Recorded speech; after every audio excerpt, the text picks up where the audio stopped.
Halo Sobat Obras, piye kabar bro? Mudah-mudahan saya selalu. Sobat Obras, dalam video kali ini saya akan membahas tentang side job di kapal pesiar yang omsetnya berapa? Iya, betul sekali Sobat Obras. Penasaran kan seperti apa side job di kapal pesiar? Ikutin terus saya dalam video ini.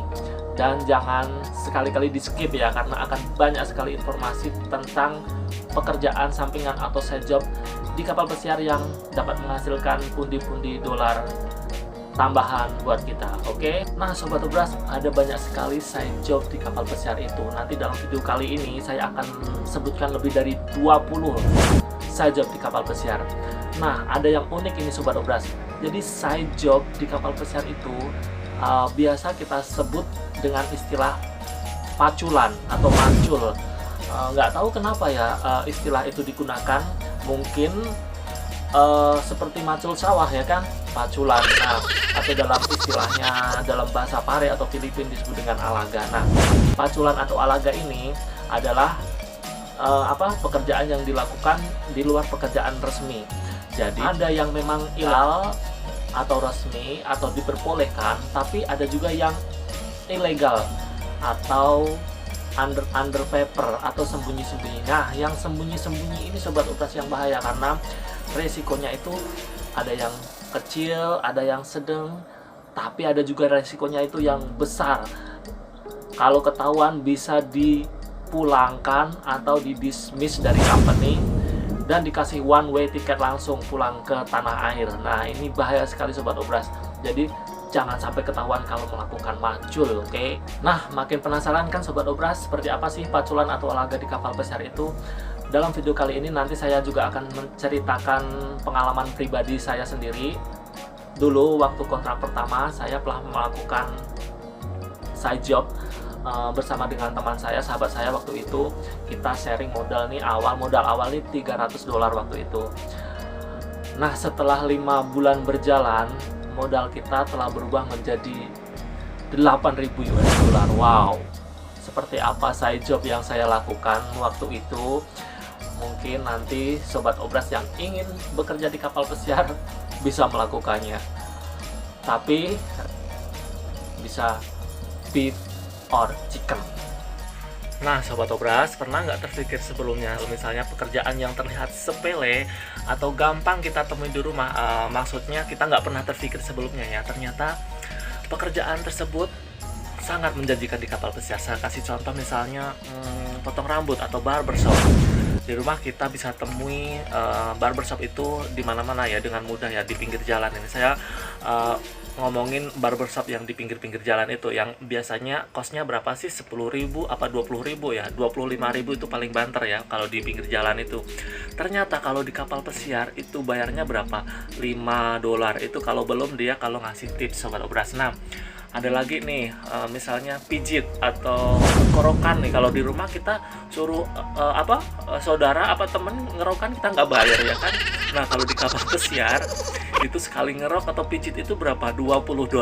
Itu belum kalau yang ngasih tips juga. Nah, ada lagi nih kalau kita biasanya di kita lewat jalan tol ya, ada orang-orang yang nawarin snack atau ciki atau minuman di pinggir jalan itu. Ada Sobat Obras yang jualan ciki atau snack itu, biasanya mereka ada di landing area itu, yaitu tempat di dekat kru cabin itu. Biasanya mereka buka lapaknya di situ. Ayo laris yo. Ayo mas, beli mas.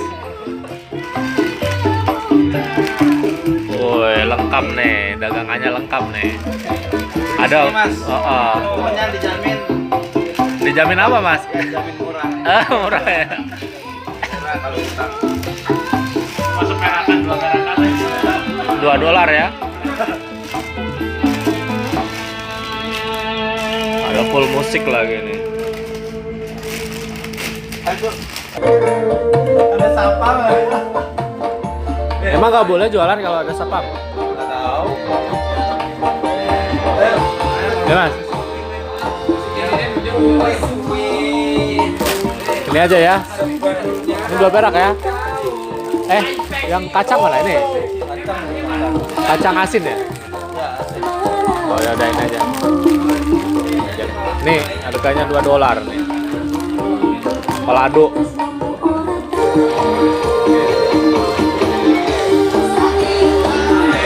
Apa itu mas? Kopi? Oh kopi kok. Oh mantap. Indonesia. Kok bisa ada ya di sini ya? Ada bisa ada di sini? Sanchez. Di Chile? Chile. Luar biasa ya. Asli made in Indonesia ya. Nah Sobat Obras, itu tadi beberapa contoh side job di kapal pesiar. Dan ternyata yang lain masih sangat banyak. Apa aja itu? Dalam video kali ini saya sudah merangkumnya menjadi 20 side job terpopuler di kapal pesiar. Enjoy this video, oke?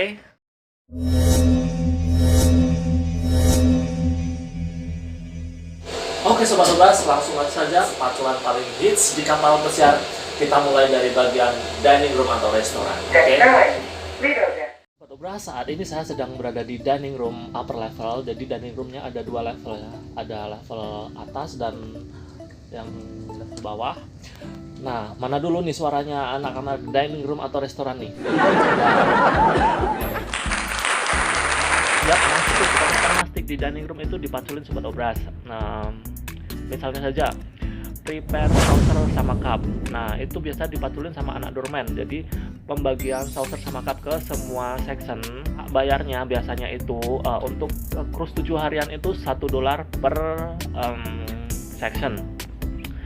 Nah, kalau untuk cruise yang lebih panjang itu biasanya harganya beda.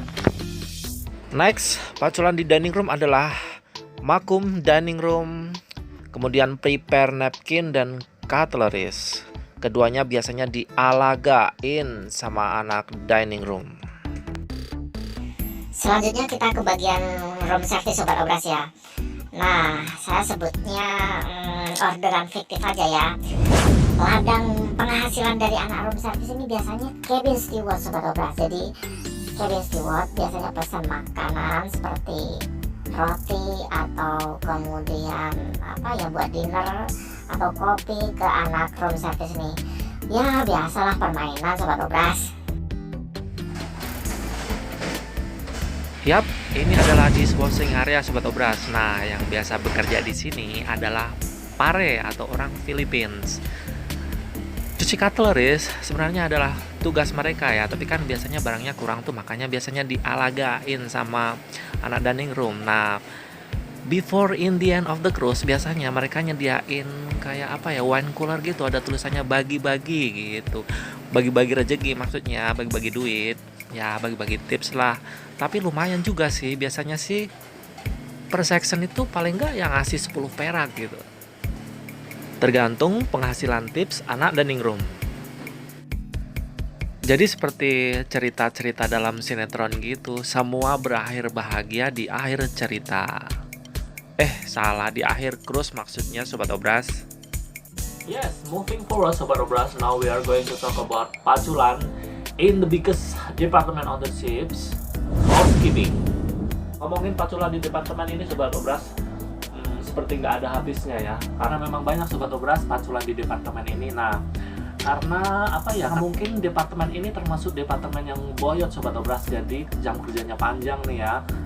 Orang-orangnya tuh kalau kerja di sini tuh biasanya udah capek dan dikit-dikit pengen dipaculin gitu. Jadi itu juga sebagai solidaritas ya sama anak housekeeping lah, jadi bagi-bagi rezeki lah, istilahnya seperti itu Sobat Obras. Nah, kita mulai dari night steward atau housekeeping tadi malam. Biasanya mereka mendapatkan paculan itu titipan kirim duit di luar dan juga titipan beli makanan atau snack di luar. Sobat Obras, biasanya night steward malam atau housekeeping attendant malam mereka kerjanya malam hari ya. Jadi siang hari mereka free, apalagi pas embarkasi mereka bebas keluar, dan di sini peluang mereka untuk bisa berbisnis ya, yaitu menerima orderan kirim duit dan juga beli sesuatu atau beli makanan di luar. Juga lipat bil tamu. Nah, pada saat embarkasi, pagi hari embarkasi itu biasanya cabin steward itu harus melipat bil dan juga membagikan ke semua tamu di kapal. Tapi karena waktunya mepet, ya kan, karena juga nggak mau ribet, akhirnya dipaculin juga. Sobat Obras, berikut adalah paculan yang biasa dilakukan oleh housekeeping attendant beserta estimasi pendapatannya, yaitu sampah kru cabin, lipet towel, ECS Camro, embarkation helper, dan cleaning kru cabin. Nah, lumayan banyak Sobat Obras ya. Oke. Untuk paculan embarkation assistant biasanya selain anak housekeeping attendant juga dilakukan oleh laundry attendant Sobat Obras. Nah, ngomongin paculan di laundry nih, anak kapal itu paling males Sobat Obrasnya buat nyuci sama nyetrika baju sendiri. Nah, mereka minta tolong kepada anak laundry untuk nyuciin baju mereka. Nah, biasanya satu orang itu bayarnya 10 perak. Nah, kalau paculan ini ada karena kenakalan anak cabin. Yap, resilicon or regrowing bathroom dan juga prepare towel buat embarkation day. Ada-ada aja nih. Sekarang alaga di departemen lain Sobat Obras ada shore excursion ya. Biasanya mereka membutuhkan bantuan untuk melipat flyer-flyer yang menumpuk di classroom. Ada alaga makanan ya, ngerjain training online, jualan makanan di kamar. Nah, untuk 3 terakhir ini resikonya sangat tinggi. Saya mau cerita pengalaman saya dulu. Kontrak pertama macul. Nah, orang Indonesia itu selalu mencari makanan yang berbau Indonesia ya Sobat Obras ya. Jadi kalau misalnya jualan makanan atau masakan Indonesia itu pasti laku. Waktu itu saya sebagai distributor dan supplier makanan untuk anak-anak cabin dan anak-anak housekeeping lainnya. Jadi tiap minggu saya waktu itu di kota Boston sama di Montreal itu selalu ke Chinatown, sampai pernah waktu itu mau ketinggalan kapal karena macet ya, karena nyari nungguin taksinya ya. Jualan mie ya dari Kamal ya, tapi waktu itu kan karena peraturannya masih longgar ya. Kalau sekarang lebih ketat dan mungkin udah nggak ada kali ya paculan seperti